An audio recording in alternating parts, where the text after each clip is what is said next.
اچھا عدنان صاحب آپ نے سنا جی بھی وہ کہہ رہے ہیں کہ جی صحیح بات یہ اب جو آپ نے ان کا پوائنٹ آف ویو بھی سنا ہے کہ آپ کو ہر ادارے کو اپنے اختیارات کے اندر رہنا ہے، لیکن بہرحال ایک ادارہ ہے جس کے پاس یہ اختیار ہے کہ وہ چاہے تو ڈائریکشنز دے سکتا ہے، اور وہ سپریم کورٹ ہے کہ جہاں معاملہ عدم اعتماد میں بھی تو یہی ہوا تھا، آپ پھنس گئے تھے، آپ سپریم کورٹ کے پاس گئے تھے۔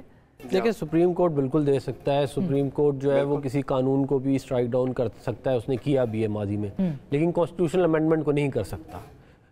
اس کی بھی ہر چیز کی ایک لمٹ ہے جس کے اندر وہ رہ کے کام کر سکتے ہیں۔ تو ہم بھی یہی کہہ رہے ہیں کہ سپریم کورٹ جو ہے وہ اپنی جو حدود ہے جو آئین نے معین کی ہے اس کے اندر رہ کے کام کرے۔ اگر وہ آپ نے تو جنگ ڈو اور ڈائی والا معاملہ بنایا، آپ نے بات یہ ہے کہ میں آپ کو بتاؤں نہیں ابھی کرنا ہے ورنہ نہیں کرنا۔ جنگ 63A کے بعد شروع ہوئی ہے، میں آپ کو بتا رہا ہوں۔ جب آپ 63A کے فیصلے دیں گے، دیکھیں نا، ہاں دیکھیں 63A کے فیصلے میں جنہوں نے قانون بنایا انہوں نے سپریم کورٹ میں جا کے کہا کہ ہمارا یہ مطلب نہیں ہے جو آپ نے نکالا ہے، پھر بھی انہوں نے فیصلہ اس کے خلاف دیا۔ دیکھیں نا، یہ اوپنلی آپ ایک پارٹی بنا کے 2 جج بٹھائیں گے ساتھ اور دھڑا دھڑ فیصلے دیں گے آپ کہ ایک پارٹی کے حق میں آپ نے 6-7 سال یہ کام کیا ہے۔ تو ابھی آپ کے پاس نمبر اگر نہیں ہے اور الیکشن کمیشن فیصلہ کرتا ہے، اس کے اوپر پھر سپریم کورٹ میں لوگ چلے جاتے ہیں اور وہ آپ کا ہو بھی جائے ترامیم اور وہ اسٹرائک ڈاؤن ہو جائیں، تو پھر بتائیے یہ تو ایک محاذرائی ہے۔ پھر دیکھیں ہمیں ہمارے نمبر پورے ہیں، ہمیں یہ ایکسٹرا یہ جو آپ کہہ رہی ہیں اس کی ہمیں ضرورت نہیں ہے۔ ٹھیک، اس کے بعد الیکشن کمیشن کا فیصلہ ہے، اگر الیکشن کمیشن یہ کرے گا سپریم کورٹ اس کو کر سکتا ہے اسٹرائک ڈاؤن، وہ پہلے بھی کرتے رہے، تو وہ ایک آئینی قانونی معاملہ جو چل رہا ہے۔ اچھا پھر میں دوبارہ نمبرز پہ آ رہی ہوں۔ نمبر آپ کہہ رہے ہیں کہ 4 نمبر آپ کے کم ہیں قومی اسمبلی میں۔ 4 نمبر ہمارے کم نہیں ہیں، نمبر ہمارے پورے ہیں۔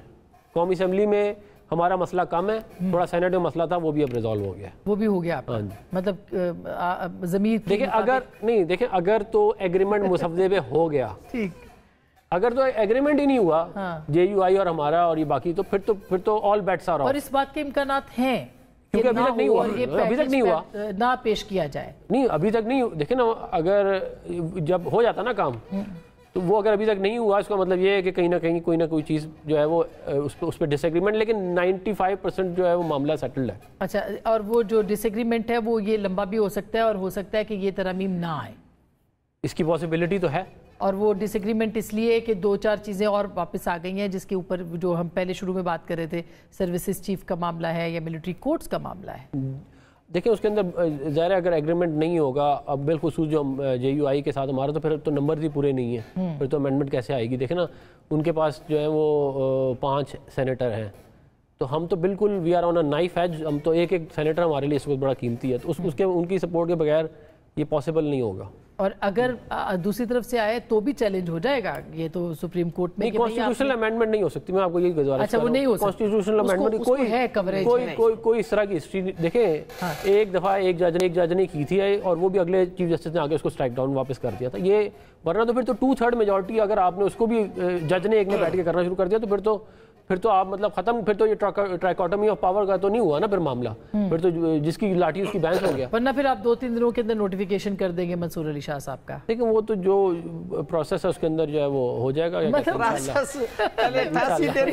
پروسیس میں ہو جائے گا۔